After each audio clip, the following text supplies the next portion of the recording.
مقدار علی خان صاحب پنجاب سے MNA پاکستان تحریک انصاف کے، غالباً یہ سرگودا سے ہیں، یہ ایک محفوظ مقام سے دوسرے محفوظ مقام کی طرف جا رہے تھے اور رستے میں انہیں لاپتہ کر لیا گیا، اغوا کر لیا گیا۔ عمر ایوب صاحب کی ٹویٹ کے بقول ایجنسیوں نے انہیں اٹھا لیا ہے اور یہ آئینی ترمیم کے تناظر میں یہ گرفتاری ہوئی ہے۔ صاحبزادہ حامد رضا صاحب بھی بتا رہے ہیں، اور کچھ ہر ایک کا اپنا اپنا ایک سٹیٹمنٹ ہے، لیکن کچھ چیزیں آج اور سامنے آئی ہیں اس حوالے سے، اور یہ بڑی عجیب چیزیں ہیں، یعنی انہیں آپ دیکھیں گے تو آپ کو آئیڈیا ہو جائے گا۔ آئینی ترمیم کے حوالے سے ایک ٹویٹ جو ہے وہ صاحبزادہ حامد رضا صاحب کا ہے، انہوں نے کہا اس وقت PDM کی حکومت آئینی ترمیم کی منظوری کے لیے پاگل پن کی حد تک پہنچ چکی ہے۔ اسلام آباد اور پنجاب پولیس کو بے دریغ استعمال کیا جا رہا ہے۔ فیاض جھاجڑ، اسلم گمن، ریاض فتیانہ سمیت 10 سے 15 MNA ایسے ہیں اس وقت پنجاب پولیس کا وہ ہدف بنے ہوئے ہیں۔ پنجاب پولیس بچوں اور عورتوں پر بھی چڑھ دوڑی ہے۔ یہ جناب سٹیٹمنٹ ہے صاحبزادہ حامد رضا صاحب کا۔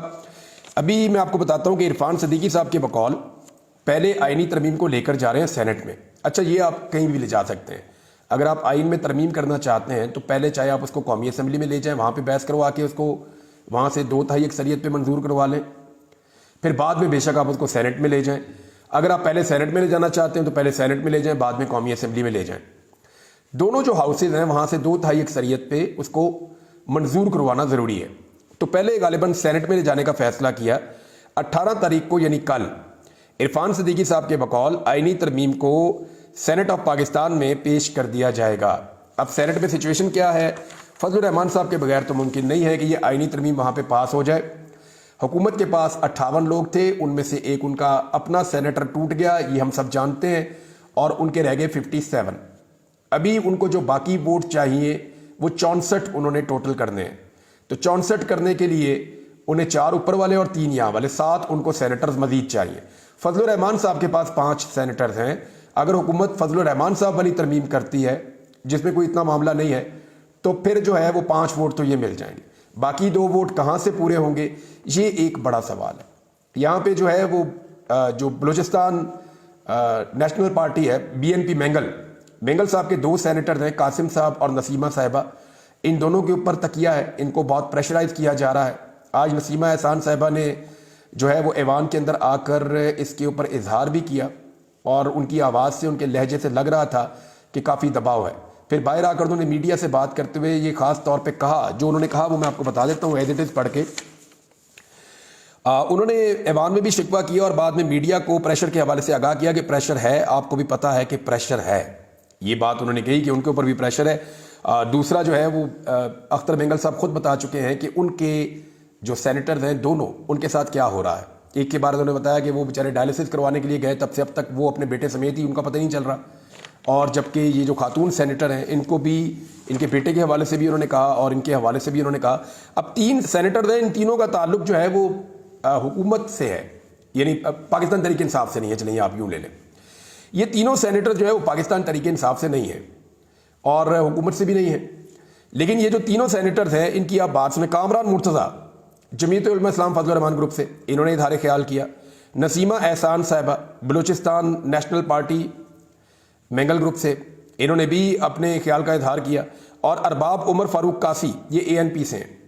یہ تینوں سینیٹرز وہاں پہ کھڑے ہو کر یہ کہہ رہے ہیں کہ جناب یہ جس قسم کی آپ حرکتیں کر رہے ہیں، یا جو اراکین اسمبلی کے ساتھ اور جو سینیٹرز کے ساتھ کیا جا رہا ہے، جیسے ان کی فیملیز کو ہراساں کیا جا رہا ہے، اس صورتحال میں ہم آپ کو کیسے ووٹ دے سکتے ہیں؟ یعنی جب آپ انسانی حقوق کی لگاتار خلاف ورزیاں کریں گے تو ہم تو اس کا حصہ بن جائیں گے، یعنی وہ شریک جرم ہو جائیں گے نا، ایک طرح سے وہ اس جرم کا حصہ بن جائیں گے اور اس سارے پروسیس کے اندر شامل ہو جائیں گے۔ کل کو جب گنتی کی جائے گی کہ کون کون تھا جو اس آئینی ترمیم کا حصہ تھا، جب خواتین کو اور لوگوں کی بیویوں کو اور بیٹیوں کو اغوا کیا جاتا تھا، تو ان 3 لوگوں کے نام بھی شامل آ جائیں گے، ان کی پارٹیوں کے نام بھی شامل ہو جائیں گے۔ تو انہوں نے بھی یہاں پہ اس قسم کے تحفظات کا اظہار کیا ہے۔ بہرحال 18 تاریخ کو یعنی کل آئینی ترمیم کے لیے سینٹ میں پیش کرنے کا اعلان کیا عرفان صدیقی صاحب نے، جبکہ پاکستان تحریک انصاف نے سیم ٹائم میں احتجاج کا اعلان بھی کر دیا ہے۔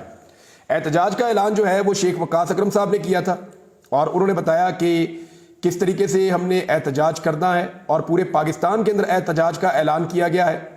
وزیر اعلیٰ خیبر پختونخوا علی امین گنڈاپور صاحب نے بھی اناؤنس کیا ہے کہ بھرپور احتجاج کیا جائے گا پورے پاکستان میں، آئینی ترمیم کو روکنے کے لیے. اب پاکستان تحریک انصاف اس کے لیے کیا حکمت عملی بناتی ہے؟ ابھی چند گھنٹے باقی ہیں اور جب صبح ہوگی تو پتہ چلے گا کہ 18 تاریخ کو پاکستان تحریک انصاف کس حکمت عملی کے ساتھ چلتی ہے اور کس طریقے سے وہ پریشر بڑھانے میں کامیاب ہو جاتی ہے. لیکن ایک بات آپ اچھی طرح یاد رکھیں کہ تحریک انصاف ابھی تک اکیلی ہے. وکلا جو اپنی ایفرٹ کر رہے ہیں وہ الگ کر رہے ہیں. سول سوسائٹی کو ابھی تک انوالو نہیں کیا جا سکا. میڈیا کے اندر پاکستان تحریک انصاف نے اس طریقے سے, اور میڈیا ویسے ہی کنٹرولڈ ہے, آپ کو پتا ہے وہاں وہ کر نہیں پائیں گے. جیسے پہلے افتخار چودھری کے دور میں میڈیا پرویز مشرف کے خلاف ہو گیا تھا, وہ اب یہ کر نہیں پائیں گے اور کر نہیں پا رہے ہیں کیونکہ میڈیا اس وقت بہت اچھی طرح کنٹرولڈ ہے. جہاں تک بات ہے باقی پولیٹیکل پارٹیز کی, تو جماعت اسلامی ہو گئی یا فضل الرحمان صاحب کی پارٹی ہو گئی یا جی ڈی اے ہو گئی, اندرون سندھ کی پارٹی, یا باقی جو جماعتیں ہیں ان کو بھی پوری طرح متحرک نہیں کر سکی. ان کو پوری طرح سے پاکستان تحریک انصاف اپنے ساتھ انوالو نہیں کر سکی. حالانکہ یہ بات سچ ہے کہ 90% لوگ جو نکلیں گے وہ پاکستان تحریک انصاف کے نکلیں گے, عمران خان کے فالوور نکلیں گے. لیکن دوسری جماعتوں کا ساتھ ہونا سمبولیکلی بہت ضروری ہوتا ہے کہ پولیٹیکل پارٹیز مل کر کھڑی ہیں. لیکن تحریک انصاف فی الحال یہ نہیں کر سکی. اس احتجاج سے زیادہ ضروری یہ ہے کہ پاکستان تحریک انصاف اپنے ایم این ایز کو اور اپنے سینیٹرز کو سنبھالے. اس وقت پاکستان تحریک انصاف کے 2 سینیٹرز کا بار بار نام آ رہا ہے کہ وہ کمپرومائز کر لیے گئے ہیں یا دباؤ میں لے لیے گئے ہیں. ایک سینیٹر زرقا کا بار بار لوگ نام لے رہے ہیں دوبارہ, اور ایک جناب فیصل صاحب ہیں جو خیبر پختونخوا سے ہیں, مجھے پورا نام ان کا ذہن میں نہیں آ رہا, لیکن وہ بھی ایک کمپرومائز ہوئے ہیں. 2 لوگوں کے بارے میں ہے کہ یہ دونوں بیرون ملک تھے اور دونوں باہر سے واپس آئے, اور یہ دونوں کہا جا رہا ہے کہ کمپرومائز ہو گئے ہیں. اب پاکستان تحریک انصاف کے جو باقی سینیٹرز ہیں انہیں ہر حال میں سینٹ آف پاکستان کے اجلاس میں شرکت کرنی چاہیے. نہ صرف شرکت کرنی چاہیے بلکہ وہاں پہ کھڑے ہو کر اگر کوئی ان کا سینٹ کا ممبر دوسری طرف کھڑا ہوا ہے یا دوسری طرف دکھائی دے رہا ہے تو اس کو آواز دے کر اپنے پاس بلائیں اور اس کو سپورٹ دیں, اور وہاں پہ کھڑے ہو کر اپنے ایوان میں بات کریں کہ جناب یہ سینیٹر اس لیے ادھر کھڑا ہوا ہے کہ اس کا بچہ اغوا ہے, یہ والا سینیٹر اس لیے ادھر کھڑا ہوا ہے کہ اس کا فلاں مسئلہ ہے. اور اگر کوئی پیسوں کے لیے گیا ہے تو پھر اس کو وہاں پہ کم سے کم اس کو شیم تو دلائیں نا, اس کو شرم تو دلائیں کہ یہ تم کیا کر رہے ہو. صرف پیسے کی خاطر یا لالچ کی خاطر یا اقتدار میں رہنے کی خاطر تم عمران خان سے غداری کر رہے ہو جس نے تمہیں سینیٹر بنایا. تو یہ بڑے سوالات ہیں جو پاکستان تحریک انصاف کی اسٹریٹجی کے حوالے سے ہیں کہ وہ ایوان کے اندر جاتے ہیں اپنی فورس کے ساتھ یا نہیں جاتے. قاضی فائد عیسیٰ صاحب نے 17 تاریخ کے لیے جو کیس لگایا ہوا تھا وہ بھی آج آپ نے خبروں میں دیکھ لیا ہوگا کہ وہ پھر پاکستان تحریک انصاف کے وکلا نے واپس لے لیا. وہ نہیں چاہتے کہ قاضی فائد عیسیٰ صاحب جو ہے وہ کیس کو سنیں. قاضی صاحب نے ایک اپرچونٹی کے طور پہ اس کیس کو فوری طور پہ بینچ لگا کے اپنے پاس لگا لیا تھا, لیکن تحریک انصاف نے وہ کیس واپس لے لیا. اس بنیاد کے اوپر قاضی فائد عیسیٰ صاحب اس کو اب نہیں سن پائیں گے. صاحبزادہ حامد رضا صاحب نے ایک دعویٰ کیا ہے اور ایک دعویٰ کیا ہے بیرسٹر گوہر صاحب نے. اب یہ دونوں لوگ جو ہیں وہ رکن اسمبلی ہیں اور ان کی ملاقاتیں ہوتی ہیں حکومت کے لوگوں کے ساتھ بھی, اور یہ دونوں بڑے وفادار قسم کے بندے ہیں. یعنی صاحبزادہ حامد رضا سے کوئی بھی مل سکتا ہے, وہ بڑے کھلے ڈلے آدمی ہیں. اسی طرح جو بیرسٹر گوہر ہیں وہ بھی بڑے سافٹ آدمی ہیں, ان سے بھی کوئی بھی مل سکتا ہے. تو ان دونوں نے اپنی انفارمیشن کی بنیاد پہ 2 فگر کوٹ کی ہیں. میں نے آپ کو تھوڑے دن پہلے بتایا تھا کہ چند لوگ ہیں جو حکومتی جماعت کے اندر ہیں یا حکومتی جماعتوں کے اندر ہیں اور وہ اس آئینی ترمیم کو ووٹ نہیں کرنا چاہتے. یہ پہلی دفعہ تب پتہ چلا کہ جب مولانا فضل الرحمان صاحب ڈٹ گئے اور کھڑے ہو گئے اور انہوں نے آئینی ترمیم کے حق میں ووٹ نہیں ڈالا, تو بہت سارے لوگ یہاں خوش ہو رہے تھے حکومتی جماعتوں میں کہ ہم گناہ سے بچ گئے. تو اب بیرسٹر گوہر صاحب نے کہا کہ 7 حکومت کے ایسے ممبرز ہیں جو حکومت کے حق میں ووٹ نہیں ڈالیں گے آئینی ترمیم کو, جبکہ صاحبزادہ حامد رضا کے بقول یہ جو تعداد ہے یہ 9 اراکین ہیں جو اپنی ضمیر کی آواز کے مطابق آئینی ترمیم کے حق میں ووٹ نہیں ڈالیں.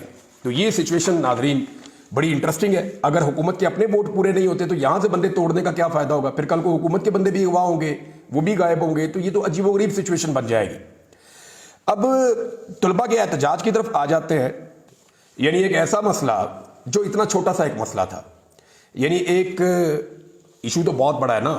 اگر تو جو بچوں کو پتہ چلا یا جو بچوں کے تحفظات ہیں اگر تو وہ واقعہ ہوا ہے تو وہ تو بہت بڑا ایشو ہے, اور اگر نہیں ہوا تو پھر تو یہ کوئی ایشو ہی نہیں تھا. تو اس کو ایک کیمپس کے اندر ریزالو کیا جا سکتا تھا. یعنی جو معاملہ ایک دن کے احتجاج میں ختم ہو سکتا تھا, حکومت پنجاب نے طلباء کو اکسا کر انہیں بار مار کے اس کو پورے پنجاب میں پھیلا دیا. اب اس وقت سچویشن یہ ہے کہ لاہور میں 250 سے زائد افراد گرفتار ہو گئے جن میں طلباء کی اکثریت ہے.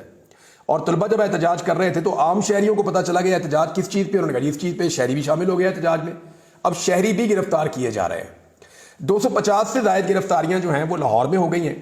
ہربنس پورہ میں مقدمہ درج ہوا جس میں 250 طلباء طالبات کو جو ہے وہ مقدمے میں نامزد کر دیا گیا ہے، اور لاہور میں طلباء کے خلاف پہلی مرتبہ ایسا ہو رہا ہے کہ طلباء کو براہ راست اب گرفتار کیا جا رہا ہے، ٹین ایجرز کو۔ دوسری جانب یہ احتجاج پھیل گیا جہلم میں، سرگودا میں، راولپنڈی میں، اسلام آباد میں اور دیگر کئی شہروں میں بھی۔ میں نے یہاں لکھ رکھا تھا بہت سارے شہروں کے اندر یہ احتجاج چلا گیا ہے اور پھیلتا چلا جا رہا ہے۔ اس کی وجہ یہ ہے کہ ہینڈلنگ بہت غلط تھی۔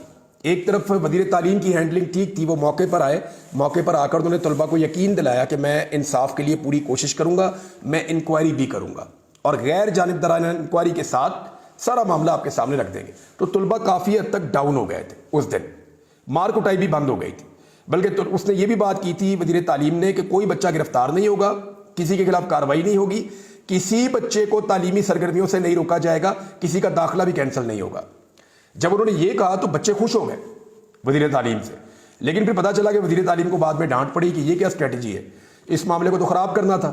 اس کے بعد بچوں کو مار دھاڑ، ہر جگہ پہ بچوں کے اوپر مار کٹائی۔ راولپنڈی میں جو مناظر دیکھے ہیں وہ بچوں نے بھگایا وہاں پولیس کو مار مار کے، اور اب آرٹیفیشل انٹیلیجنس کے ذریعے جو بچے ہیں، کیونکہ آنے والی نسل ہے، ان کا آپ مقابلہ نہیں کر سکتے، وہ دڑا دڑ سوشل میڈیا کے اوپر بھی اپنی کمپیننگ کر رہے ہیں، اس معاملے کو اٹھا رہے ہیں۔ یہ بچوں میں غصہ کس بات کا؟ ایکچولی ایک فرسٹریشن بڑھتی چلی جا رہی ہے پوری سوسائٹی کے اندر۔ سب لوگ اس بات کو جانتے ہیں کہ پاکستان میں ایک ایسی حکومت لا کر بٹھائی گئی ہے جو لیجیٹیمیٹ گورنمنٹ نہیں ہے۔ بچے بھی اس بات کو محسوس کرتے ہیں، وہ باشعور ہیں، وہ اس کے اوپر ڈیبیٹ کرتے ہیں، ڈسکس کرتے ہیں۔ میں کالجز اور یونیورسٹیز میں جاتا تھا بچوں کے ساتھ بات کرنے کے لیے، ان کے لیکچرز کے لیے، تو جو بچے سوالات کرتے تھے ان کے شعور کا اس حکومت کو اندازہ ہی نہیں ہے۔ میرے خیال میں غلط جگہ پنگا لے رہے ہیں۔ ابھی بھی حکومت کو یہ سوچنا چاہیے، یعنی جیسا کہ وہ ڈان کا اداریہ آیا ہوا ہے، کہ آپ اس کے اوپر ایک انکوائری کمیشن بنائیں، انڈیپینڈنٹ، اس سارے معاملے کی انکوائری کریں تاکہ بچے کول ڈاؤن ہو جائیں۔ لیکن جب آپ بچوں کو مارتے چلے جائیں گے تو ان کو لڑنے کی وجہ ملے گی۔ بار بار ان کے اوپر اٹیک کر رہے ہیں، ہر جگہ پہ ان کے اوپر آنسو گیس پھینکی جا رہی ہے، بختر بند گاڑیاں لے کے ان پہ چڑھ گئے ہیں۔ جو گجرات میں ہوا وہ آپ سب نے دیکھا، جہلم میں جو ہوا وہ آپ سب نے دیکھا، جو لاہور میں ہوا، گجرانوالہ میں ہوا، جو کچھ اب اسلام آباد اور راولپنڈی میں ہوا آج کے دن میں، وہ بھی آپ سب نے دیکھا۔ تو بدقسمتی سے حکومت کو ہر چیز جو ہے انہوں نے ہتھوڑا ہاتھ میں پکڑا ہوا ہے، اور ان کو ہر مسئلہ ایک کیل کی طرح نظر آتا ہے۔ جس کے ہاتھ میں ہتھوڑا ہوتا ہے نا اور سر میں دماغ نہیں ہوتا، اس کو ہر مسئلہ جو ہے وہ ایک کیل نظر آ رہا ہوتا ہے۔ جہاں اس کو مسئلہ نظر آتا ہے وہ ٹھک کر کے ہتھوڑا مارتا ہے، اسے اور کوئی چیز سمجھ ہی نہیں آتی۔ یہ بچوں کے ساتھ بھی یہ شیخ وقاص اکرم نے اس کے اوپر جو کہا وہ میں آپ کو پڑھ کے سنا دیتا ہوں۔ انہوں نے کہا یہ پنڈی میدان جنگ بن گیا، بختر بند گاڑی میں بیٹھے گنڈوں کو بھگا دیا، اسٹوڈنٹ چھا گئے، بے شرمو پولیس اور اداروں کے پلے کچھ رہنے دو، مت مارو ہمارے بچوں کو۔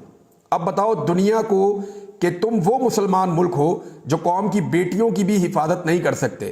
لعنت ہے ایسی حکومت اور ایسے حکمرانوں پر۔